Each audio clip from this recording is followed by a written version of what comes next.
Professor Fig, the Keepers have shown me where the next trial is. Has something changed? Lodgok and I have learned that the goblins are searching for another repository, like the one we saw at Rookwood Castle. And I discovered that they're building massive drills to help in their search. Professor Fitzgerald seemed very concerned. I see. Ranrock clearly knows even more than we suspected. And sir, there's something else. Lodgok knew Miriam. He knew Miriam? They encountered each other at Rookwood Castle. She was doing research. That's where she found the container with the portkey. He liked her so much that he let her leave with it, despite orders from Ranrock. I don't know what to say. She could win over almost anyone. I want to hear more of this. And, in fact, I'd like to speak with Lodgok directly. But we've no time now. Where is the next trial? Believe it or not, it's in the headmaster's office. Incredible. All right. You'll need the password to get past the stone gargoyle. The headmaster's house elf will know it. I've actually met Scrope, but I'm not sure he'll tell me. He's rather devoted to the Black family. He is. So you'll need a disguise.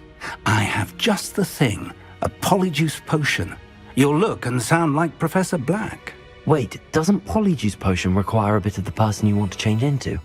And take ages to brew? It does. So how do you already have Polyjuice potion to change into Professor Black? One never knows when such a thing may come in handy. Let's just say I felt the need to be prepared for anything after my fruitless trip to the Ministry on his behalf. Now, time is of the essence. Drink up and I shall explain more.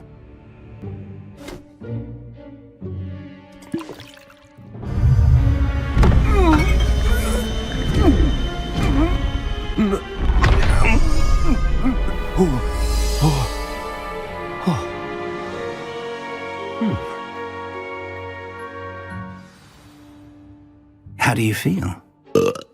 Incredible. I won't forget that taste anytime soon. How do I sound? Convincing. I've taken the liberty of transfiguring your robes. As we discussed, you'll need the password from Scrope, who could be anywhere in the castle. You might look for Professor Kagawa.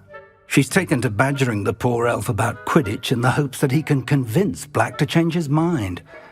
Thus far, unsuccessfully. I see. But what if Professor Black sees me? Leave him to me. I shall tell him where to meet a liaison from the Ministry in Hogsmeade. That should give you plenty of time. Thank you, Professor. I suppose we'll meet again in the map chamber. It's rather strange to hear gratitude coming from Professor Black. I'll see you there. Now to find the headmaster's house elf.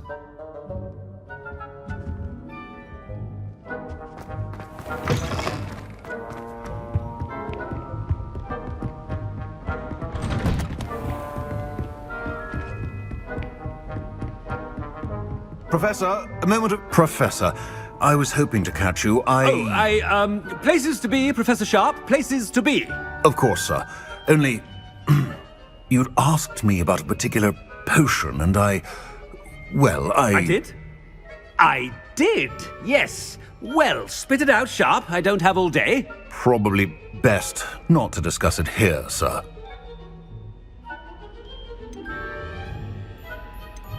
I assure you, Sharp, you may speak freely. Very well. I've brewed the cure for boils you wanted. I can drop it by your office when it's convenient. Of course, yes. No need for all the cloak and dagger. Simply have a student deliver it. A student. Very well, sir, if you insist. I do. And thank you, Sharp. I just hope you've brewed enough for all my boils. Now, to determine which student gets this rather unenviable task. I wonder almost daily why I accepted this appointment from the Ministry. What could the headmaster want? Ha! Ha!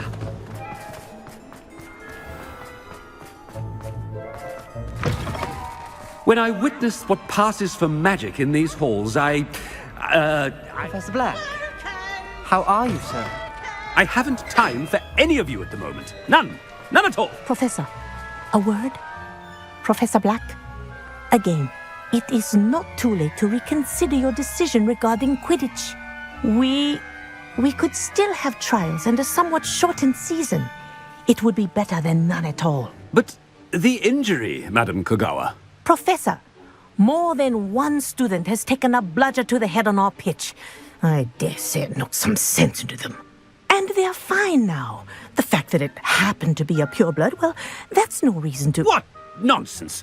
That you would trivialize the health of a student over a silly game. A silly game? You are quite impossible sometimes. Sir, I've a good mind to write to the Department of Magical Games and Sports at the Ministry about you.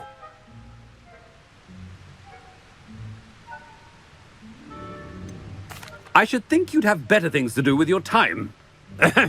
Now, where's my elf? Good day, Professor. And I spotted Scrope in the Great Hall. Seems to be avoiding me. I wonder why. Good day, Madam Kogawa. What did we do to deserve him as a headmaster? Has anyone seen my ivory-handled hand mirror? Of course you haven't. No, it's the headmaster and he's coming this way.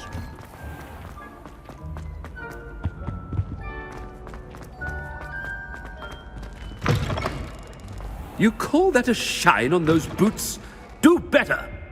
Professor, I need to speak to you. Hello, Professor Black. Ah, Professor Weasley. How delightful to see you. Sir? Since I have you here, I wonder if I might, speak with you about Professor Fig. Oh, very well. I've decided to give him a bit more, leeway with his time. Leeway, Professor? Are you sure that's wise? I confess I do worry for his students. He's rarely here as it is.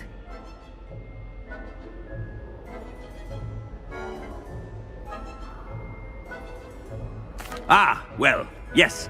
He's handling some official ministry business for me. I see.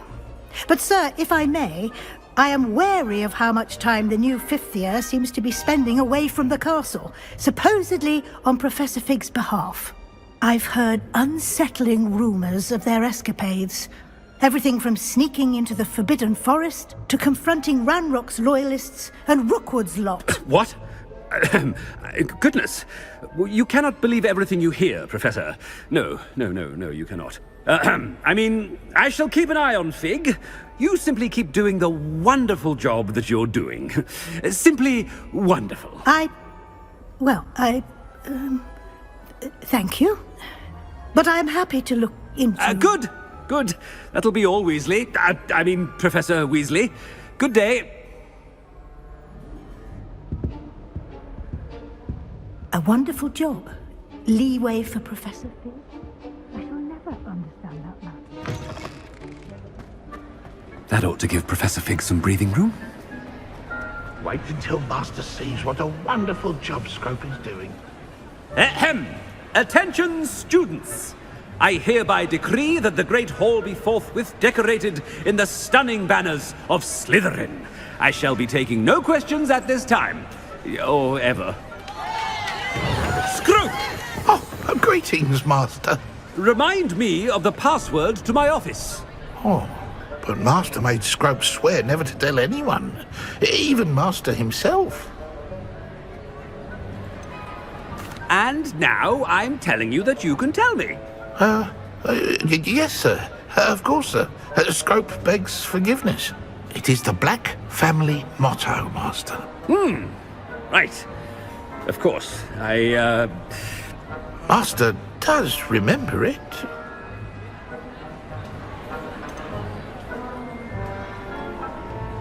It's purebloods forever, isn't it? Close, Master. Scrope thinks Master is indeed testing Scrope. It is always pure. Obviously. And, of course, as Master knows, in French. Ah! Yes, of course. I order you to pronounce it for me. Oh, Master knows that Scrope's French is most pitiful. Oh, very well. Toujours pure. There is another matter, Scrope. I confiscated this filthy diary from a student. It smells of squid and seawater. Oh, Apollonia's diary. That is quite a surprise, Master. What do you wish Scrope to do with this treasure? Rubbish. Whatever you wish, Scroop. It's your treasure. Now, off with you! The Polyjuice potion's wearing off. I best get out of sight.